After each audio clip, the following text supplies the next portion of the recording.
Today we are going to study the next question. Define foreign exchange management. Explain its participants involved in foreign exchange management. Foreign exchange management क्या होता है? कहते हैं कि ये एक प्रोसेस है जो फॉरेन एक्सचेंज ट्रांजैक्शंस को प्लान करता है, कंट्रोल करता है, रेगुलेट करता है और उनको मॉनिटर करता है. ये इंश्योर करता है कि फॉरेन एक्सचेंज रिसोर्सेज जो है उनका प्रॉपर यूटिलाइजेशन होना चाहिए, उनमें कुछ वेस्टेज नहीं होनी चाहिए and facilitates international trade and payments. Objectives जो हमने लास्ट वीडियो में पढ़े दे आर सेम कि इंटरनेशनल ट्रेड में हेल्प करता है, फिर टूरिज़्म में हेल्प करता है, then balance of payment equilibrium में होता है. नेक्स्ट अब हमको पढ़ना है इसके अंदर इसके पार्टिसिपेंट्स कौन से हैं.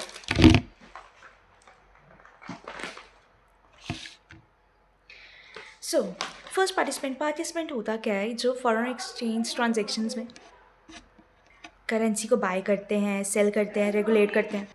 सबसे पहले जो फॉरेन एक्सचेंज मैनेजमेंट में पार्टिसिपेंट आता है वो है RBI, reserve bank of India. Reserve bank of India is the central authority responsible for managing foreign exchange in India. अब रिजर्व बैंक का फंक्शंस क्या होते हैं, इसके अंदर हमारे पास सबसे पहला फंक्शन आता है जो RBI का होता है. It regulates the foreign exchange in India.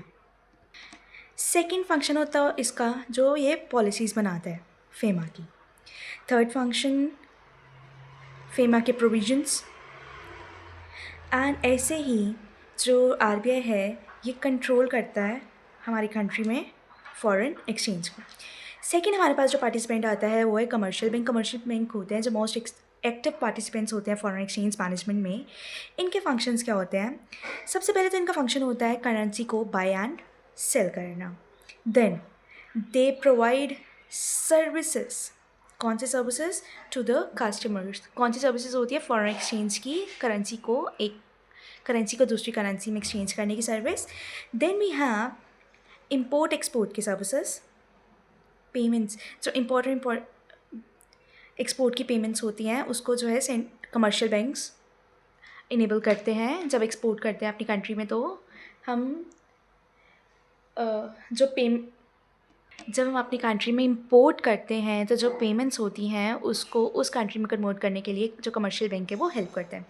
Then we have authorise dealers. Authorise dealers होते हैं बैंक्स और इंस्टीट्यूशंस जिनको कि RBI ने अप्रूव किया होता है जो फॉरेन एक्सचेंज में डील कर सकते हैं. इनके सबसे पहले फंक्शंस होते हैं फॉरेन एक्सचेंज को परचेज, फॉरेन करेंसी को परचेज और सेल करना. देन ये क्या कर सकते हैं, इंटरनेशनल पेमेंट्स का प्रोसेसिंग कर सकते हैं.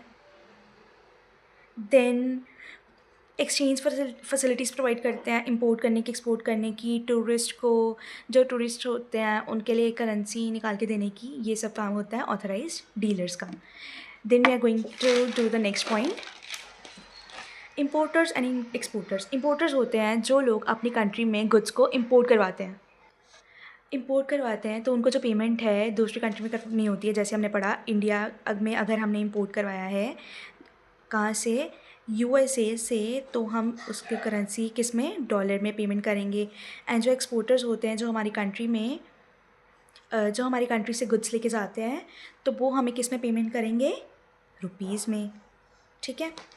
Then we have foreign exchange broker. Foreign exchange brokers होते हैं इंटरमीडियरीज जो लोग होते हैं जैसी कंट्रीज़ होती हैं उन्होंने अगर फॉरेन एक्सचेंज करनी होती है तो ये जो ब्रोकर्स हैं उन सबको एक जगह पे इकट्ठे करते हैं, एक जगह पे इकट्ठे करके उनको समझाते हैं और इससे क्या होता है, हमारा कंपटीशन जो है इंक्रीज़ होता है. मल्टीनेशनल कॉरपोरेशंस क्या होती है, MNCs होती हैं जो वेरियस जगहों पे वेरियस कंट्रीज़ में जाके इन्वेस्टमेंट करती हैं. इनका काम क्या होता है, इंटरनेशनल पेमेंट और रिसीट बनाना.